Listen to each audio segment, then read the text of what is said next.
We're having a spot of tea on today's Go. Today on Go, we're revealing our city's hidden gems, including British high tea at this local shop. First one coming up, taco beef.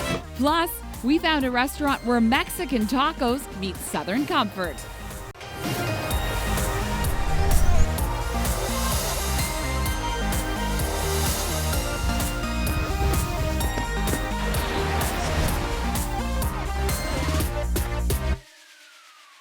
Hello and welcome to Go, only on Shaw TV. I'm Bianca Salterbeck, and today we are at the Secret Garden Tea Company in Kerrisdale. It's a bit of a hidden gem. This place is owned by two local sisters-in-law. It's been around for 20 years, and later in the show, we'll tell you how their grandmothers inspired them to go into the tea business together. Plus, we'll show you what high tea looks like here. But first, this is our Hidden Gem special. So grab a pen and paper. We're going to tell you about some great places you need to check out in Metro Vancouver, starting with a music hall that is so versatile. It hosts punk rock shows, but also burlesque and square dancing. At the corner of Victoria and Adirondack in East Van, you find The Wise. It's a members club that's also open to the public as a community arts, social, fundraising. What we do is we provide a space for people to come together with their ideas downstairs in the lounge or upstairs and see them to fruition. And while tonight features a rock show with local band Sex with Strangers, their calendar isn't limited to just music. We have Screaming Chickens who performs burlesque here once a month. We've got meetings that happen here. So there's not a real typical. Like this week, we started with the choir on Tuesday. The Metro Vancouver Kink had workshops here on Wednesday. Friday, we've got a swing night. Saturday night, we've got a good, pop rock show. And then we've got a Mardi Gras party coming up. So when you say typical, The Wise isn't typical, but we are definitely East Van. The building has been here since 1925, when it was a gymnasium for the Culch, which was a Methodist church at the time. Downstairs, the lounge that we've got open as like a members club drinking hole, with darts and stuff, that was originally a kindergarten. And then it was a bowling alley, and now it's a bar. In the 1960s, the Welsh, Irish, Scottish, English Club took over the facility.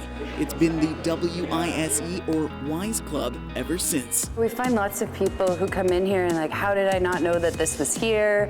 I've lived, in Vancouver all my life. And it's different than other venues because we're also run by a board. We're not for profit, we're members driven, so it is a gem in Vancouver. There's very few places that have been here this long and that have, succeeded without sort of a corporate agenda. We own our space, we're not going anywhere, and we're really strong because of the people that decide to participate and to make this place great. And with its history as a site for everything from great rock shows to NDP meetings to an episode of The X-Files, the diversity of arts that you find here these days seems just right.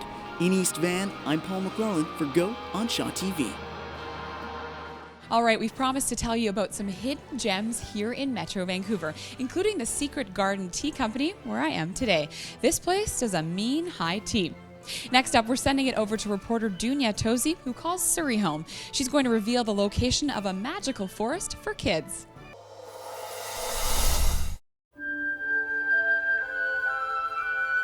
If I could use one word to describe it, it would be magical. It just has a lot of childhood memories, and now we're bringing our own kids here too.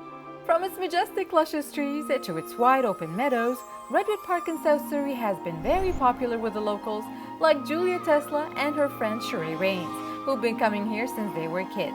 I went to school at Kensington Prairie Elementary School, and we used to walk all the way from 32nd up here for Sports Day every year. I used to come here when I was really young as well, when the treehouse was actually open, so we used to be able to play in there. The treehouse Julia is talking about is this two-story structure, which was built by the city of Surrey as a replica of a house that was made by the Brown brothers, Peter and David. Their treehouse would have been built in the late 1890s, early 1900s, and the homes that they lived in. A couple of homes burnt down over the years, and then they ended up living in the two-story treehouse. The Brown twins were gifted the land from their father, and they decided to turn it into a sanctuary, planting trees from all over the world, and it became a park in 1959.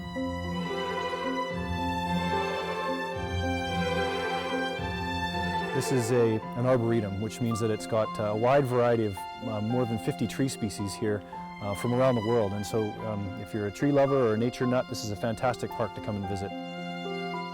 This is an Atlas cedar tree, which originates in Morocco and Algeria, and it's only one of the many gorgeous trees that are scattered throughout this park. This is a place where you can come and take a walk on a trail, find a little bench and sit down and enjoy some solitude, enjoy some fantastic views over the Campbell River to the south. But that's not all. One of the most unique features of this park is the secret fairyland, which has become quite the attraction for the young and old. The fairy area in the park adds some whimsy to the park, and it's a place where your imagination can kind of run a little bit wild, and you can imagine what fairies might be doing in their little homes at the fairy area. This was the first fairy door that was found here over 15 years ago, and no one knows where it came from. With the fairy doors and then with the tree house, it feels like very fantasy world-like, and so it's really neat for the kids to ride their bikes around and see all the different features that it has. Lately, the area has been expanding, with many visitors adding their own touch to this enchanted forest. My son has his fairy house there, and it's been there for over a year, so it's just really exciting for us and them. The city is hoping to engage with the community to discuss ways to maintain the fairy area with minimal negative impact on the natural habitat, to keep the park's legacy for generations to come. In South Surrey, I'm Jenny Tozy for Go on Shaw TV. We have a lot more to come from our Hidden Gems special here on Go, including a look at the Secret Garden Tea Company and your chance to enjoy British-inspired high tea right here in Metro Vancouver. Stay with us. We'll be right back. Our creamy Earl Grey tea. Call the Queen. This tea is royally good.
Welcome back to Go, only on Shaw TV. I'm Bianca Salterbeck, and I promise not to break out my British accent, even though it is tempting, here at the Secret Garden Tea Company in Kerrisdale. It's one of the hidden gems we're featuring on today's show, and I think it's time I get a look around.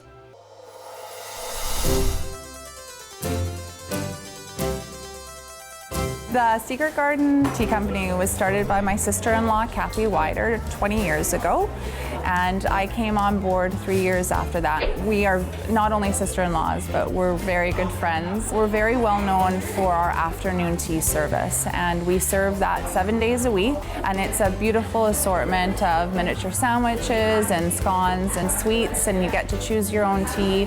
It's a really fun thing to come and enjoy. Kathy's grandmother, Gammy, was her inspiration for starting the Secret Garden, and I know that she was very close to her grandmother, Gammy. As I was close to my grandmother, we used to have a tradition of having tea together, tea and sweets, every day around 3 o'clock. They're very close to us in our hearts. We have a very loyal clientele. After 20 years, we have a lot of the same people that come back. What I like about Secret Garden is that it's very cozy. It's the atmosphere, it's welcoming, it's part of my community, and it's a wonderful meeting place. Okay, I think I found the ultimate regulars table here. Maggie, how long have you and your friends been coming here? I think we've been coming here probably 10 years. We meet every Friday morning, and this is our therapy session. Nothing like a cup of tea and girlfriends. Well said. And now you have, I detect a slight accent, a UK background? Yes, I was born and brought up in Glasgow. So how does it compare to, say, high tea in Scotland and England? I think the tea's maybe a bit stronger in Scotland because they stew their tea there, but I prefer this. Over here to Peggy. Now you've been coming here pretty much since it's been open. That's right. We were watching them build and renovate this space, my girlfriend and I, and we came the first week it was open and we just fell in love with it, and it hasn't changed at all. We like the fact that we're small. We think that small is good. We still like to have that old-fashioned feel, and we do feel like our grandmother's spirits are with us all the time at the garden. I know that they're both, I'm sure, very proud of us.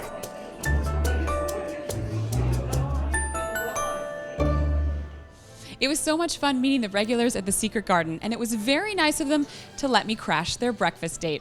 Okay, we've got lots more to come, more hidden gems coming up, including a look at author Joy Kagawa. She inspired a local building that is significant historically and also acts as a place to celebrate literature. Very significant piece of Canadian writing, written from her own perspective of living through the internment experience. The Nakayama family came to this house. There were 2 children. Joy was 2 years old at the time, and her brother Tim was 5. And they lived in the house from 1937 until 1942, at which time, World War II, the War Measures Act forced 21,000 people of Japanese descent out of their homes in the Lower Mainland area, away from the coast of British Columbia, into internment camps in the interior of BC. Joy Kagawa returned to Vancouver in 2005, and she found out that the house was for sale. And at that time, the house was in danger of being demolished. People began to realize that the importance of this house and the significance of it as a reminder of the Japanese experience. And so a movement grew to save this house as a significant historical place. The original house used to have a set of French doors on this wall that connected the living room to the sunroom on the other side. We actually still have the original doors that used to belong here, and they're stored in the basement of this house. And our plan is to eventually restore the doors here so that it will make a larger space. We do have a lot of public events at the house, and it would be very nice to have this space opened up a lot more. We thought it was appropriate for the house to be a place where writers could come and share their work. And so today we have a writer-in-residence program. All right, this was Joy Kagawa's bedroom when she lived here. And if you look out the window, you can see the cherry tree. And Joy Kagawa wrote a story about that cherry tree, and she mentions the cherry tree in many of her novels. This is one of the few remaining homes that have survived, that belonged to the Japanese Canadians before their removal. There was a large population of Japanese people in this area and in other parts of Vancouver. So it's a reminder of that important part of history, and we preserve it as a place for writers to come, as well as a place of education. We invite schools to come here, and we like to explain to the children about what happened in that part of history, and we feel that it's very important that we carry on that story and have people remember it.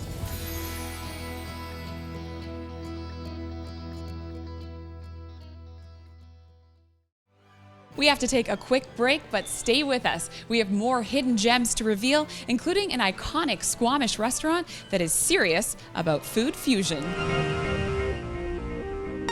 It's an unlikely marriage between Mexican tacos and Southern fried chicken.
Hello and welcome back to Go, only on Shaw TV. I'm Bianca Salterbeck, and today we are talking about local hidden gems.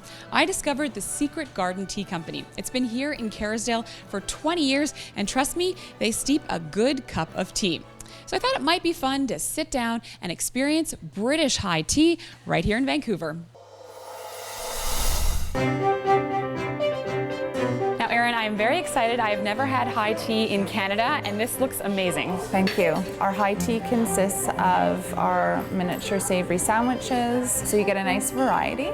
And then we move up the tier, which is has our miniature scones with jam and Devonshire cream. And then, of course, our beautiful sweets on top. And we have 3 different types of sweets. And we usually always have chocolate, and then we have something else, and we end up with our amazing lemon tarts. Yes, I've heard these tarts are famous here. The lemon curd is to die for. Okay, let's talk about the tea. What kind of tea are we having? Today we're going to be trying our creamy Earl Grey tea, and it is a black tea, Earl Grey based, and it has a hint of vanilla, and it is by far our most popular tea. Once you try it, you won't go back to regular Earl Grey. Okay, I'm going to try a little bit of this tea. Oh, that is delicious. Very comforting. I can sort of see why people come here and it's kind of their happy place. It is, and that's what we're trying to create for people. When they come here, they enjoy the food, they enjoy the tea. We want people to feel better for being at the garden.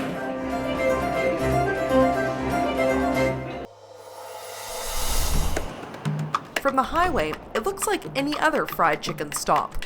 But peer a little closer and you'll discover one of Squamish's best gems. 2 fish tacos down? Yeah. First one coming up, taco beef. We got 4 different kinds of meat here. We got a red chili beef, a taco beef, a rotisserie chicken, and an ancho pork. Here inside Meg's 99 Kitchen, it's a Mexican mania. We're serving about 600 burritos during the summer, about on average, yeah. So that's wild. All right, let's roll some burritos, people. Luckily for this co-owner, wild is what he thrives off of. For 20 years, Aaron Lawton traveled around the world working as a chef in hotels, oil rig camps, and fine dining restaurants. I was over in the UK, over in Australia, in Europe. The Sea to Skyer suddenly seeing an opportunity in Squamish 3 years ago. If you look in Vancouver, I mean, tacos have been going strong for years, and it's not much for different kind of eats here in Squamish. We just kind of had the inspiration to do really good, honest food here and, you know, change the face of kind of what fast food is. While the restaurant does still serve its classic fried chicken, it's its fresh fusion tacos and burritos that has quickly made it one of the busiest spots in town. I come here maybe once a week. It's really good. Fresh, homemade, tasty. I'm a chef myself, so it's awesome just to pick Aaron's brain, see what he's doing next. He's always doing really cool specials like this one. Lived all over the South, so I'm pretty used to like fried chicken and Tex-Mex. So when I came here and tried Aaron's, he's really doing good. He's got it going on. And then there's the decor. When I think of the decor here, I think of Mexico. I think of bright buildings, huge colors, and we just kind of run with that. I think this is all in Aaron's head. Like what he would draw a cartoon or imagine something to be, I think this is a replica of his imagination. Along with its bold decor, Meg's cheeky signs have also become a fan favorite.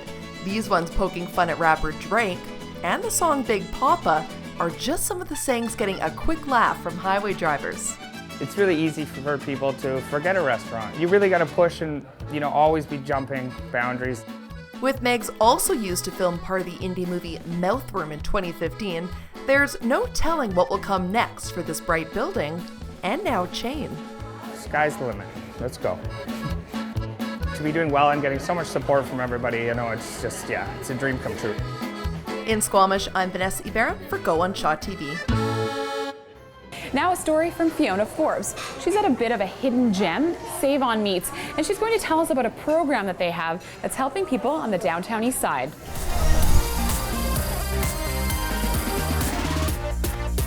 Hi everyone, it is time again for Fiona on the scene, and I am on the scene at Save on Meats, and they have had the super successful food token program since 2012, which has given out about 90,000 tokens, and Mark Brand is going to tell us a bit about that, and he is here with the man from Rag Machine, Jesse Hayfitz. How are you? I'm great, thank you. Okay, Mark, we're going to start with you.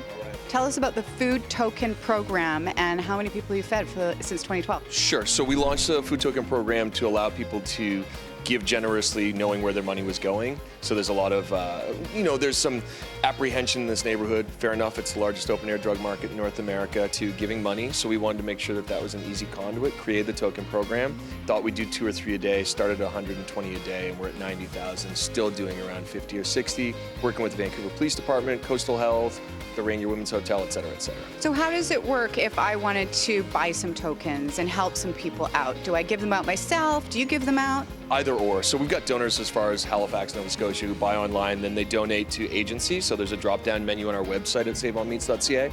And the 2 counters you're looking at right now, either on the butcher side or on this side, people can walk in and get 1 of 5 sandwiches, vegetarian options available. That's great. And yeah, it's a great program. We're happy. And Jesse, we're going to turn to you and Rag Machine, because there's a brand new program that gives out clothing by the pound. Maybe you can explain how this works. Absolutely.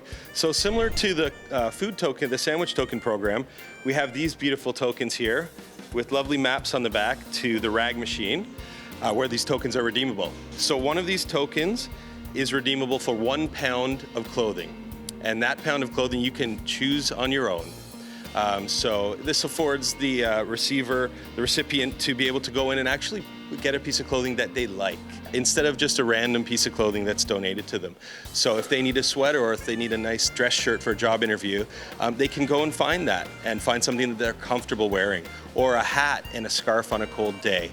Couldn't said it better myself. If you want to donate or buy the tokens, all you have to do is go to the Save On website, or as Mark said, you can come straight to Save On Meats. They're right on Hastings Street. You can buy some great meat, have some great food, and buy some tokens and feel good while you're here. Well, that's our show for today. Thank you so much for watching. We've had a great time here at the Secret Garden Tea Company. And you know what? I think it's time for me to try that famous lemon tart. Delicious. Thanks. Bye-bye.